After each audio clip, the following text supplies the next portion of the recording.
अपने क्रिकेट के पैशन के लिए जब वो टिकट कलेक्टर की गवर्नमेंट जॉब छोड़ रहा था तो शायद उस दिन उसे भी अंदाजा नहीं होगा कि उसकी गिनती एक दिन महानतम क्रिकेट कप्तानों में होगी। जी हां, मैं बात कर रहा हूं महेंद्र सिंह धोनी की, जिसने अपनी कैप्टनसी में भारत को T20 world cup, one day world cup, champions trophy और न जाने कितने इंटरनेशनल टूर्नामेंट्स जिताए हैं। गाइस, अगर आपको भी अपने सपनों पे भरोसा है और अगर आप अपने सपनों के लिए कुछ भी कर गुजरने को तैयार हो तो आपके सपनों को हकीकत में बदलने में समय नहीं लगता।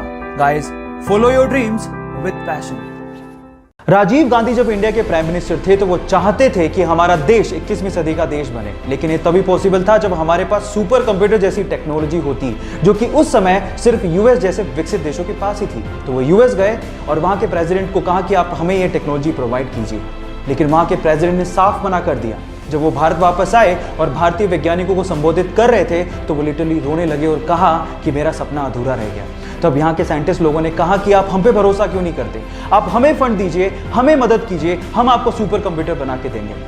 उसके बाद सीडेक जैसी संस्था ने 3 साल की कड़ी मेहनत के बाद भारत को अपना पहला सुपर कंप्यूटर दिया, जिसका नाम था परम 8000। सो गाइज, यहाँ सीखने लायक बात यह है कि अगर आप बिलीव करो तो इस दुनिया में हर काम पॉसिबल है। So believe in yourself. आपके प्यार की हद कितनी है? आंसर देने से पहले कहानी जरूर सुन लेना।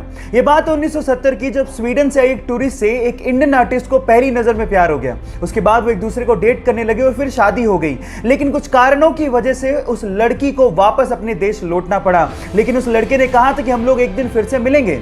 इतने पैसे नहीं थे कि वो लड़का फ्लाइट ले सकता, इसलिए साल भर बाद उसने अपना सब कुछ बेच के 60 रुपए में एक साइकिल खरीदी और 500 रुपए लेके दीवाना निकल पड़ा दिल्ली से अपने प्यार से मिलने। और 4 महीने की मशक्कत के बाद, कोई टेक्नोलॉजी ना होने के बावजूद भी वो स्वीडन पहुंच गया।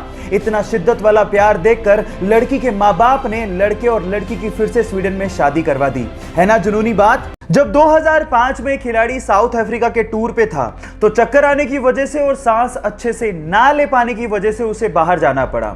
जब जांच हुई तो पता लगा कि उसके दिल में छेद है। इलाज कराने के बाद उसे एक बात तो समझ में आ गई थी कि लाइफ बहुत ही अनप्रेडिक्टेबल है, कल का भी भरोसा नहीं है। इसलिए पॉजिटिवली उसने डिसाइड किया कि वो अब खुल के जिएगा और खुल के खेलेगा।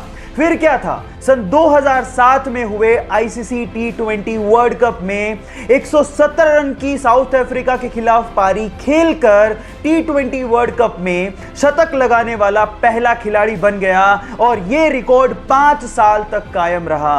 Yes, I am talking about the sixer king Chris Gayle. Guys, यहां सीखने लायक बात यह है कि खुल के जियो, जो लाइफ में पॉजिटिवली करना चाहते हो वो कर लो, क्योंकि क्या पता कल हो ना हो। गाइस, बिल गेट्स के स्कूल का एक बड़ा मजेदार किस्सा है। एक बार उनके स्कूल में एग्जाम था, तो अब एग्जाम सेंटर में क्लास में बच्चों को रैंडमली बिठाने के लिए स्कूल ने एक सॉफ्टवेयर बनाया था। अब बिल गेट्स ने उस सॉफ्टवेयर को हैक कर लिया और उसमें कुछ ऐसी प्रोग्रामिंग की जिससे वो उस क्लास में जाके बैठे जहां पर सबसे ज्यादा लड़कियां हों, और जब उनका नंबर आया कि वो कौन से क्लास में बैठने वाले हैं तो वहां पर वो इकलौते लड़के थे और सारी की सारी लड़कियां थी। Man will be man.